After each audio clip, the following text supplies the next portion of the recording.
बहन जी अपना भाषण व्यक्त करें। इस संगोष्ठी की रूपरेखा जब मुझे पता चली और मैंने इसके बारे में पढ़ा, मेरे हृदय में एक साथ ढेर सारे उद्गार थे। मुझे ये लगा कि हम हिंदी वाले लोग जो प्रायः तुलसी, कबीर, सूर, मीरा को पढ़ते रहते हैं, पहली बार उड़िया साहित्य को पढ़ने का और उसको महसूस करने का एक मौका है। एक ऐसा ये प्लेटफॉर्म है जहाँ पर हम इन दोनों अलग अलग जो भाषाएं हैं, इनकी जो संस्कृतियाँ हैं, साहित्य के माध्यम से इसे जान और समझ सकते हैं। कुछ काव्य पंक्तियाँ निवेदित करती हूँ। अमर भारती सलिल मंजू की उड़िया पावन धारा, पहन नागरी पट उसने अब भूतल भ्रमण विचारा। आज इस संगोष्ठी में मुझे जिस विषय पर अपने विचार रखने के लिए कहा गया है वो विषय है उड़िया राम भक्त कवियों की मौलिक उद्भावनाएं। मित्रों, हिंदी भक्ति साहित्य और उड़िया भक्ति साहित्य मूलतः भारत की सांस्कृतिक स्वायत्तता को, उसकी लोक चेतना को प्रकटीकरण करने का माध्यम है। संस्कृत परंपरा इसका मूल आधार रही है। दोनों अपने अपने तरीके से इसमें विस्तार पाती हैं। तुलसी जो 16वीं शताब्दी के कवि हैं, वो रामचरितमानस में मर्यादा, समन्वय और दार्शनिक भक्ति के मानदंड बनाते हैं। वहीं उड़िया साहित्य में 15वीं शती में सारला दास हैं जो बिलंका रामायण के माध्यम से, उपेंद्र भंज वैदेहीश विलास के माध्यम से और विश्वनाथ खुंटिया विचित्र रामायण के माध्यम से अपनी क्षेत्रीय दार्शनिक विशिष्टताओं को व्यक्त करते हैं। उड़िया साहित्य में राम कथा का प्राचीन यूँ तो बहुत प्राचीन है, परंतु पहली बार मध्यकाल में इसे गति मिली और बहुत सुव्यवस्थित रूप से हमें इसके निदर्शन होते हैं। यहाँ पर जो मूल आधार है वो जितना वैचारिक साम्य है उससे कहीं अधिक हमें यहाँ पर एक वैषम्य दिखाई देता है। वैषम्य ये है कि पहला तो वैषम्य कालगत है, जो समय है यहाँ पर, चूंकि अगर सारला दास तुलसी पूर्व है और बाद वाले जो लोग हैं वो उनके पश्चात हैं, लेकिन चूंकि वैष्णव भक्ति की एक प्रमुख धारा है राम भक्ति, तो उस पर चर्चा करने के लिए मुझे ये महत्वपूर्ण लगा कि हम लोग इस पर विचार करें। मित्रों, सारला दास की जो कृति है वो लोक गाथाओं के प्रभाव में लिखी है। उस पर वाल्मीकि रामायण का प्रभाव कम है और तमाम मौलिक उद्भावनाएं हैं। एक विस्मयकारी कृति है। इसमें इसे देखकर उनकी अप्रतिम कल्पना शक्ति का अंदाजा लगाया जा सकता है। ये कथा तब की है जब राम अयोध्या लौटते हैं और उसके बाद सीता उनसे कहती हैं कि 10 सिर के रावण को मारने से कोई बहुत अधिक आपकी प्रतिष्ठा नहीं बढ़ी है। अभी तो एक सहस्त्र शिरा रावण है जो बिलंका नगरी में विराजित है, कृपया उसे मारिए और अपने पुरुषार्थ का प्रदर्शन कीजिए।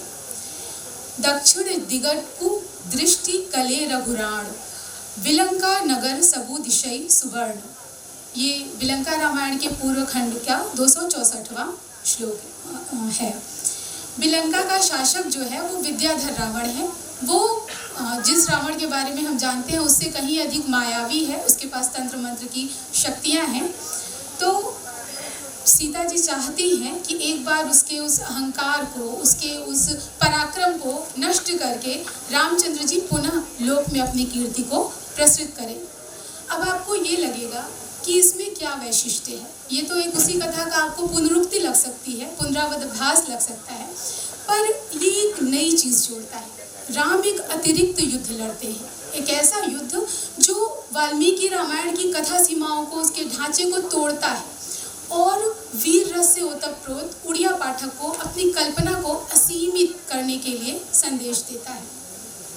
फिर इसमें बिलंका रामायण में जैसे लोक में हम देखते हैं स्त्री पुरुष साथ में संघर्ष करते हैं, तो अंततः वहाँ पर सीता जो है वो शक्ति रूप में प्रकट होती हैं और रामचरितमानस में सीता आदर्श हैं, निरीह हैं, त्याग की मूर्ति है, लेकिन बिलंका रामायण की जो सीता है वो वीरांगना है। पाठक के लिए कितनी नवीन और कितनी मौलिक जानकारी है कि स्त्री पुरुष जब लोक जीवन में साथ में है तो आदि शक्ति पराम्बा कैसे प्रकट नहीं होती शक्ति रूप में।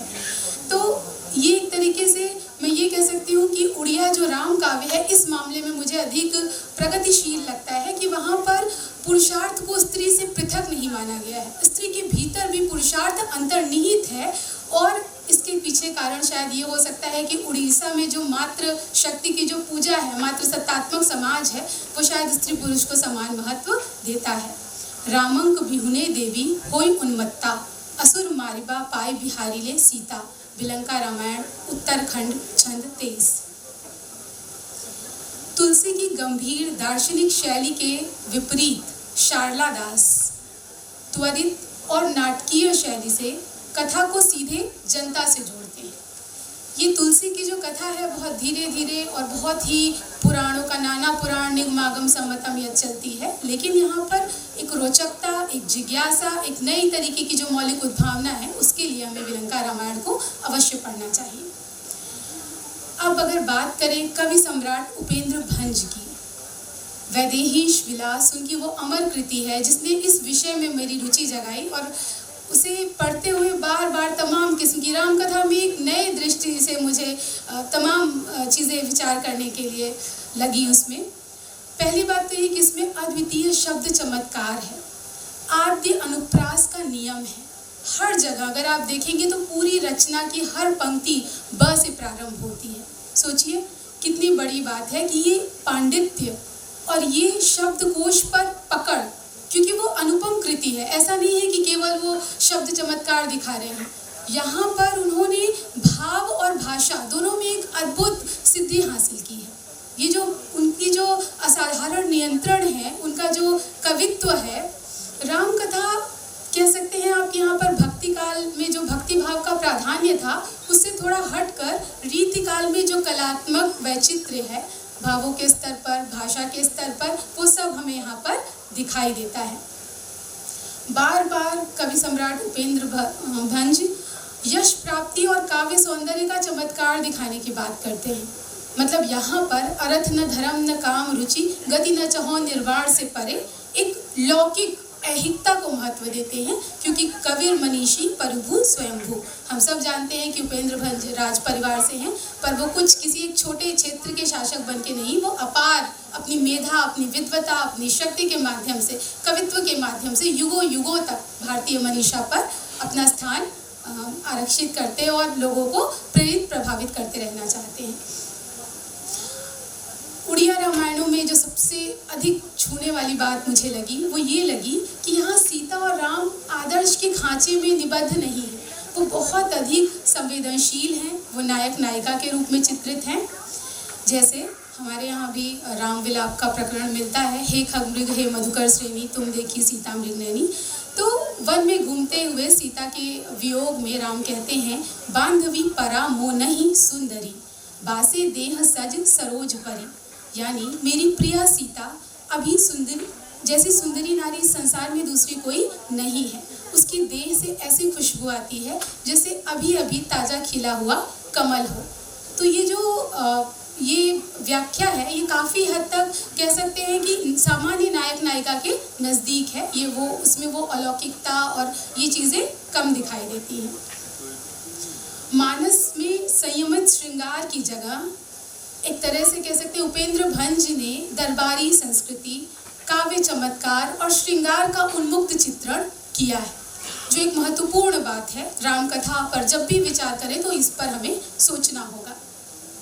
लोक मंगल से अधिक काव्य कला के माध्यम से लोक रंजन पर जोर देते हैं वैदेहीश विलास में उपेंद्र भंज के समान वो भी करते हैं। हालांकि उनकी भी जो उड़िया है यहाँ पर काफ़ी हद तक संस्कृत निष्ठ उड़िया कही जा सकती है। मानस की दोहा चौपाई शैली के बरक्स दांडी वृत्त या चौतीसा का प्रयोग हुआ है और इसे देखकर लगता है कि राम कथा की जो शक्ति है, उसकी जो भाषा है, वो हर क्षेत्र में अपनी यात्रा के दौरान नए नए रंग धारण करती है, अनेक व्याख्याएं बदलती है और कितनी नूतन और मौलिक होकर हमारे सामने प्रस्फुटित होती है। इस कड़ी में अगर अगला नाम लें तो विश्वनाथ खुटिया, जो 18वीं शती के कवि हैं, उनकी विचित्र रामायण का है। उन्होंने भी परंपरागत राम कथा के बरक्स अपने पात्रों और घटनाओं को आध्यात्मिक प्रतीकों से प्रतीकित किया है, समझाया है। और रावण वहाँ एक दुष्ट राजा के रूप में नहीं है, वो तो है ही जो है, उसके भीतर का जो अहंकार है, भौतिकवत तो होता ही है, उसके साथ जो हम कहते हैं ना कि अज्ञान और अंधकार, मतलब ये सत्य की विजय है अज्ञान और अंधकार पर। तो ये आध्यात्मिक प्रतीक वहाँ पर इस रूप में दर्शाए गए हैं। तुलसी अपनी राम भक्ति को जन जन तक सुगम और जनग्राह्य बनाना चाहते हैं। उसके काफ़ी उलट विचित्र रामायण में आप देखेंगे कि विश्वनाथ खूटिया ने राम कथा को गूढ़ बनाया है। कथा राम का एक गूढ़, कठिन, गूढ़ और रहस्यवादी। वे अनेक ऐसी प्रसंगों की उद्भावना करते हैं जिससे कथा में विचित्रता का, चातुर्य का, आश्चर्य का समावेश हो और अद्भुत रस उत्पन्न हो। जैसे लंका में अनेक गुप्त सुरंगों का वर्णन करते हैं। कालनेमी वाला प्रसंग उन्होंने उसमें तमाम और चीज़ें जोड़कर उसको व्यापक बनाया है। यहाँ पर वो दिखाते हैं कि भक्त के लिए केवल भक्ति मार्ग ही नहीं बल्कि योग भी आवश्यक है। बिना योग के कोई भी भक्ति चरम सिद्धि तक नहीं पहुँच सकती। अब इसे हम उड़िया भक्ति में जो अंतर्निहित ज्ञानाश्रयी शाखा है वहाँ पर तंत्र योग का जो प्रभाव है उसे हम राम की लीला के परिप्रेक्ष्य में देख सकते हैं। तुलसीदास राम नाम के महत्व का काफ़ी बखान करते हैं। कहते हैं राम सकल नामन ते अधिका। लेकिन विचित्र रामायण में राम के हर एक नाम को हनुमान उसका महात्म्य बताते हैं और हर एक नाम का एक अलग अर्थ बताते हैं। मतलब प्रत्येक नाम उतना ही महत्वपूर्ण है, उसकी अलौकिक शक्तियाँ हैं। इस रूप में उसे महिमा मंडित करने का प्रयास किया गया है। और इसमें तंत्रीय योग के साथ अद्वैत दर्शन का समावेश होने के कारण ये निर्गुण और सगुण दोनों एक साथ यहाँ पर समन्वय हमें दिखाई देता है। कुल मिलाकर उड़िया रचनाकारों ने रामकथा को अपनी क्षेत्रीय स्थानीय रंगत, वहाँ के दर्शन, वहाँ की साहित्यिक चेतना अर्थात लोक जो संस्कृति है, लोक कथाओं का आश्रय लेना है और तंत्र योग, रीति, उसके पांडित्य को दर्शाने की जो भावना है उन सब के अनुरूप ढालकर राम की भक्ति को, राम की कथा को एक नए और बृहत्तर आयाम दिए। तुलसी की जो राम है वो शक्तिशील और सौंदर्य के प्रतीक है, लेकिन उड़िया कवियों का जो राम है वो अधिक सहज, मानवीय और लोक सुलभ है। उनमें करुणा, संघर्ष की अधिकता है। सीता आदर्श पत्नी और पवित्रता की प्रतिमूर्ति से अलग उनके जो दुख हैं यहाँ पर उसको दैवीय लीला का भाग कहकर उससे बचा नहीं गया है। प्रयास किया गया है कि मनुष्य उससे स्पंदित हो, महसूस कर सके, हर स्त्री उसके साथ अपना एक सीधा कनेक्शन बना सके। और इसे हम ये भी मान सकते हैं कि जो क्षेत्रीय जो सीता का वहाँ पे जो देवी के जो क्षेत्रीय रूप हैं, लोक देवियाँ हैं, ग्राम देवियाँ हैं, उनके साथ वहाँ पर एक तरीके से सीता का कनेक्शन बनता है। राम भी वहाँ पर सीधे जगन्नाथ हैं। समन्वय का प्रयास तुलसीदास के यहाँ भी हम देखते हैं कि वो वैष्णव और शैव मतों में समन्वय करते हैं। पर जब हम कहते हैं राम नु है स्वयं जगन्नाथ, तो इसका अर्थ ये है कि हम यहाँ पर राम, कृष्ण, शिव सबका एक साथ समन्वय कर दे रहे हैं। हम ये दर्शाना चाहते हैं कि इन उड़िया जो धारा है उसमें तंत्र, योग, शैव और बौद्ध मतों का जो एक समेकन है वो यहाँ पर हमें दिखाई देता है। तो यहाँ हमें समन्वय की आवश्यकता नहीं है। ये जगन्नाथ कहने से, अगर राम जगन्नाथ है तो ये सारी चीज़ें उनके भीतर स्वतः आविर्भूत हैं और शक्ति तो उनके साथ है। वाल्मीकि रामायण में लगभग सभी चरित्रों का मानवीकरण मिलता है। वो तो मैंने अभी मुख्य चरित्रों की बात की, सीता और राम की, लेकिन अगर आप उनकी चिंता, पीड़ा, व्यथाएं, सुख, दुख, उनकी आशा, निष्ठा देखेंगे तो आपको बहुत मानवीय लगेगा। और स्थानीय तत्वों का जो समावेश है उसके कारण राम कोई अप्रवासी या कोई बाहरी व्यक्ति नहीं लगते हैं। उदाहरण के लिए राम का जो वनवास प्रकरण है या युद्ध के दौरान उड़ीसा के तीर्थों का भ्रमण कराते हैं जो उड़िया कवि हैं। इससे स्थानीय लोगों को राम अपने लोकनायक प्रतीत होते हैं। कोई व्यक्ति कब कोई कथा डिकोड कर सकता है? क्या सीधे संस्कृत की कथा उठाकर किसी क्षेत्र में अगर हम चाहेंगे कि उसको वहाँ के लोग आत्मीयता प्रदान करें तो क्या वो संभव है जब तक आप स्थानीय मिथकों का उसमें समावेश नहीं करेंगे? तो ये जो जन जन तक पहुँचाने वाली बात है वो हमें यहाँ पर दिखाई देती है। वहाँ पे राम कथा में जो भी यज्ञ, विवाह, अनुष्ठान, जितनी भी पारंपरिक चीज़ें, खान पान, वस्त्र, वेशभूषा, वो सब कुछ हमें उड़िया संस्कृति के अंग के रूप में दिखाई देता है। अयोध्या और लंका का वर्णन भी ध्यान से देखने पर वहाँ का जो भूगोल है उसकी एक झलक दिखाई देती है। स्त्री पात्र पात्रों में सिर्फ सीता नहीं बल्कि मंदोदरी, तारा, शूर्पणखा, इन सब का भी बहुत अद्भुत चित्रण हुआ है। अगर आप उसे पढ़ेंगे रामायणों को तो आपको बार बार ये महसूस होगा कि जितनी संवेदना कवि के भीतर है, क्योंकि वही व्यक्ति संवेदना दे सकता है जो खुद संवेदनशील हो। उड़िया रचनाकारों की संवेदनशीलता के लिए समस्त साहित्य जगत उनका वास्तव में हृदय से आभारी है। और उनके यहाँ ये स्त्रियाँ केवल पतिव्रता स्त्रियाँ नहीं हैं, बल्कि नैतिक शक्ति का प्रतीक बनकर आती हैं।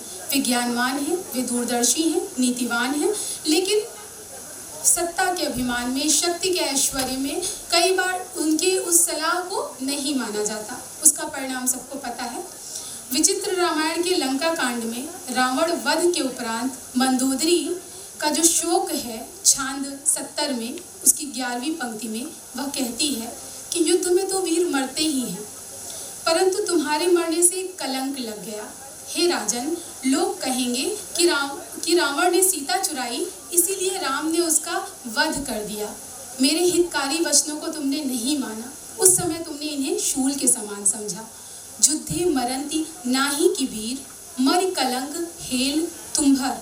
बोली बे रावण सीता चोरी कला, तेणु माई लेटी रघुबीर। हे राजन, हित कहिले मणिन शल। अंत में जो ये वाल्मीकि रामायण वहाँ से शुरू होती है ये कथा, और अपनी एक अलग अलग क्षेत्रों में एक चिरंजीवी रूप लेती है और सार्वकालिक आधारशिला प्राप्त करती है। भारत के हर कोने से, अगर भक्ति आंदोलन का स्वरूप अखिल भारतीय है तो यही जो भाषाएं हैं, चाहे वो हिंदी हो, उड़िया हो, तमिल, तेलुगु, इन सब के संसर्ग के बिना रामकथा इतनी अमर और व्यापक हो सकती है, इसमें मुझे संदेह है। इस ज्ञान यज्ञ में आपने मुझे अपनी बात रखने का मौका दिया, इसके लिए मैं आयोजकों की हृदय से और आप सभी विद्वानों की बहुत अधिक आभारी हूँ। धन्यवाद, शुक्रिया। With this note, I would like to request Mrs. Josna Rani Mishra, wife of our coordinator and president, Professor Gopamundu Mishra ji, to felicitate Dr. Preeti Tripathi ji of Banaras University.